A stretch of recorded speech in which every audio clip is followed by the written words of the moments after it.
माँ कैसे शक्ति दे अपने बच्चों को, इसको ऐसे समझ सकते हैं। पृथ्वी माँ है वृक्ष के लिए। अगर पृथ्वी के अंदर वो शक्ति है तो वृक्ष को वो शक्ति वो दे सकती है कि वृक्ष शक्तिशाली हो, हवा के झोंकों में वो टिक सके, तपती दोपहरी में वो अपना जीवन जी सके।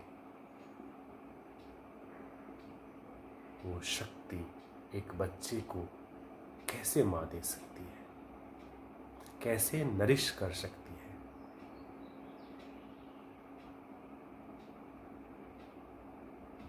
मैं इस शक्ति के बारे में बताऊं उससे पहले एक कहानी सुनाता हूं, छोटा सा। माओ त्से तुंग के जीवन की घटना है। उन्होंने अपनी आत्मकथा में लिखा है कि मैं छोटा था, घर में माँ और मैं दो ही थे। हमारी झोपड़ी के पास एक छोटा सा बगिया था, उसमें बहुत सुंदर सुंदर फूल लगे हुए थे, इतना सुंदर कि कोई भी इंसान अगर वहाँ से गुजरे तो बिना उन फूलों को देखे हुए, उन पे बिना नजरें गड़ाए हुए जा नहीं सकता था। इतना खूबसूरत वो फूल थे। एक बार की बात है, माँ बीमार पड़ गई बहुत ज़्यादा। उस अवस्था में भी वो उस बगिया की देखभाल करती थी। जब बहुत बीमार पड़ गई और एक दिन बहुत बेचैन थी तो माँ से ने पूछा, माँ आप क्यों इतना बेचैन हो? उस बगिया के लिए, उस बगिए का मैं देखभाल करूँगा, आप निश्चिंत हो जाओ। जब माँ ने ये सुना तो थोड़ी निश्चिंत हो गई। उसके बाद 15 दिनों के बाद जब माँ ठीक हुई थोड़ी, वो उठी और उस बगीचे में गई। देखते ही सर पीटने लगी। उसने पूछा, माओ ये तूने क्या किया? सब मुरझाए हुए हैं, फूल भी मुरझाया हुआ है, डंठल भी मुरझाए हुए हैं,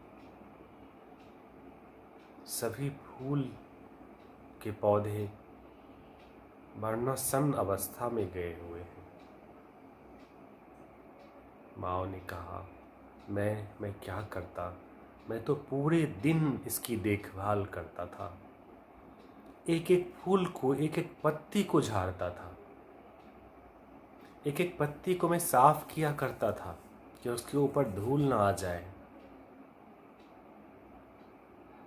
एक एक पत्ती पे मैं एक एक बूंद पानी दिया करता था। मैंने इसकी इतनी देखभाल की, लेकिन फिर भी पता नहीं क्यों ऐसा हो गया। माँ रो रही थी, रोती रोती फिर हंसने भी लगी। कहा, माँ ऐसे नहीं होता। अगर तू ये सब कुछ नहीं भी करता, सिर्फ इसके जड़ में पानी देता, इसके जड़ में तू खाद डालता, अर्थात इसके जड़ में पानी शक्ति देता, तो इसके फूल, इसके डंठल स्वयमेव शक्तिशाली होते। वो करने की जरूरत नहीं पड़ती। माँ ने पूछा, वो कहाँ है? माँ ने समझाया, वो जड़ अदृश्य है, जमीन के नीचे है। इसके ऊपरी हिस्से को ही मत समझिए पूरा है। इसका एक इम्पॉर्टेंट, महत्वपूर्ण हिस्सा जमीन के नीचे है और वही असली है। अगर वो भोजन और पानी नहीं ले तो ऊपर का हिस्सा नहीं टिक पाता। ऊपरी हिस्से को जीवन देने वाला, ऊपरी हिस्से को जीवन देने वाला वो जमीन के नीचे वाला जड़ है।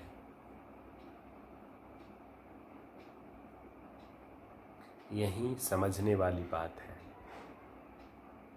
हम लोग जो जीवन जीते हैं, जिसे शरीर कहते हैं, जिसे मैं कहता हूँ, वो वास्तव में मैं नहीं हूँ। इस मैं को, इस बाहरी हिस्से को जीवन देने वाला हमारी मैं प्रकाश की शक्ति है।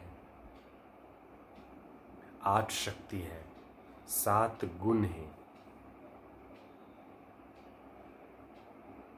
सहन करने की शक्ति, समाने की शक्ति, समेटने की शक्ति, सामना करने की शक्ति, संकीर्ण करने की शक्ति, सहायता करने की शक्ति, निर्णय करने की शक्ति, परखने की शक्ति। वो शक्ति हमारे शरीर में जो बाहर दिखाई पड़ता है उसमें बहती रहती है।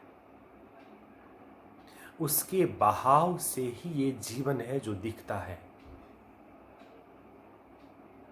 अगर वो ना बहे तो ये जीवन मुरझा जाएगा। इस जीवन में उदासी आएगी, क्रोध आएगा, परेशानी आएगी, फ्रस्ट्रेशन आएगा, डिप्रेशन आएगा, टेंशन आएगा, स्ट्रेस आएगा, भय आएगा। हम सब या माँ अपने बच्चे को बचाती है गिरने से कि गिर ना जाए। इस देह को संभाल कैसे करें, इस देह को भोजन कैसे दें, इस देह में कोई तकलीफ ना हो। लेकिन इस देह को चलाने वाली जो ऊर्जा है, उस ऊर्जा के बारे में, उस जड़ के बारे में, वो शक्तिदाता के बारे में कि उसमें पानी देना है, कभी नहीं सोचते। तो मनुष्य कैसा होगा, मनुष्य का जीवन कैसा होगा? देह जो मैं नहीं हूँ एक खोल है, एक ऊपरी आवरण है। अगर इसको बचाएंगे तो इसकी जो गुण है, देह के गुण जो हैं, रस, रूप, गंध, शब्द और स्पर्श, और मिले अगर ये तो लालच, नहीं मिले तो क्रोध, ईर्ष्या, द्वेष। अगर बच्चे को प्यार करते हैं, अपने देह को प्यार करते हैं, देह को ही जानते हैं, जितना देह को जानते हैं, देह वो हमारी ऊर्जा देह में आके कन्वर्ट हो जाती है, चेंज कर जाती है। काम, क्रोध, लोभ, मोह, ईर्ष्या, द्वेष, अहंकार, और इससे जो फल निकलता है वो फल है stress, tension, depression, frustration, fear, sadness इत्यादि इत्यादि का। जो जीवन हम जान रहे हैं वो जीवन नहीं, ये अंधकार है, प्रकाश इसके भीतर है। इसलिए अपने आप को, उस शक्ति को, उस जड़ को हमें पानी देना होगा। हर आत्मा, हर मनुष्य अगर अपने उस जड़ को, अपने उस प्रकाश को जाने तो फिर कभी न मुरझाए। जीवन में प्रेम, आनंद, शांति, पवित्रता, नॉलेज, पावर, सहायता करने की, सहन करने की, पवित्र विचारों के साथ प्रेम, निर्णय करने की, परखने की शक्ति से भरपूर जीवन होगा। और जब उस जड़ में पानी देंगे तो ये बाह्य खोल में भी वो ऊर्जा बहती है। जब वो ऊर्जा बहती है तो बाह्य जीवन भी आनंद से, प्रेम से, शांति से, शक्ति से, पवित्रता से भरा हुआ, हरा भरा रहता है, मुरझाता नहीं, हरी हरियाली रहती है। वो जीवन है। वो आठों शक्ति को हम कैसे महसूस करें? जो देह की शक्ति को जान गए हैं, देह के गुण को हम जान गए हैं, महसूस करते हैं, उस महसूसता को भी हम अपनी प्रकाश की शक्ति में बदल सकते हैं। और उसको जब जानेंगे, जब वो नरिशमेंट करेंगे, जब उस जड़ में पानी देंगे, जब उसको अनुभव करेंगे तो प्रकाश खिलता है। और प्रकाश के खिलने से अंधकार दिखाई नहीं देता। उस प्रकाश के खिलने से पूरे जीवन से दुख, परेशानी, भय, आपदा मिट जाता है। उसको सींचने से फिर बच्चे में जीवन जीने की वो कला आती है,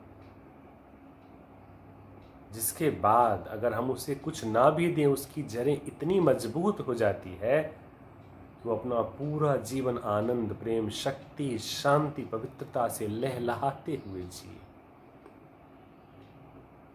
लेकिन अगर जड़ को ताकत ना दे, माँ उसके शरीर को बचाए, उस ऊर्जा को ना दे जीवन, तब फिर ये संभव नहीं है।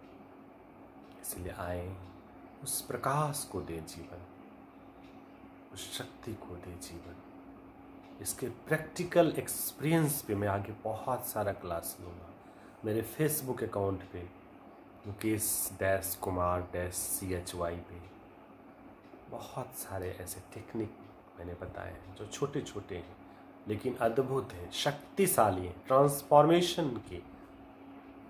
काम, क्रोध, लोभ, मोह, ईर्ष्या, द्वेष, टेंशन, डिप्रेशन की शक्तियों को प्रेम, आनंद, पवित्रता और आठों शक्ति में परिवर्तित कैसे किया जाए, जड़ को कैसे सींचा जाए, फिर आंतरिक जगत से जो ऊर्जा बहती है वो आनंदमय जीवन देती है। इसलिए आए हम लोग आनंदमय जीवन,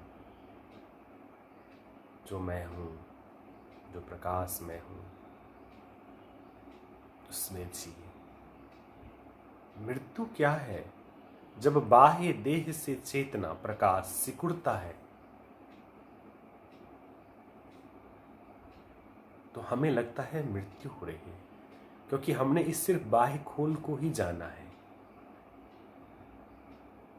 ज्यों ही चेतना बाह्य खोल को छोड़ती है अपनी दूसरी यात्रा के लिए, तो लगता है सब कुछ समाप्त हो गया। जबकि वो हमारी दूसरी यात्रा होती है।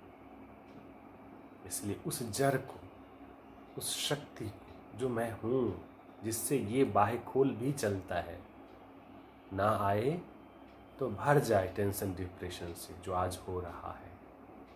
उस प्रकाश को जाने, महसूस करें और जीवन जीने की अद्भुत कला स्वयं भी और औरों को सिखाएं। जहाँ रहे प्रकाश दे नहीं, ऑटोमेटिकली होगा। जब प्रकाश को जानेंगे तो आसपास अंधकार स्वयं समाप्त हो जाता है। इसलिए आओ, जीवन जीने की अद्भुत कला में प्रवेश करें।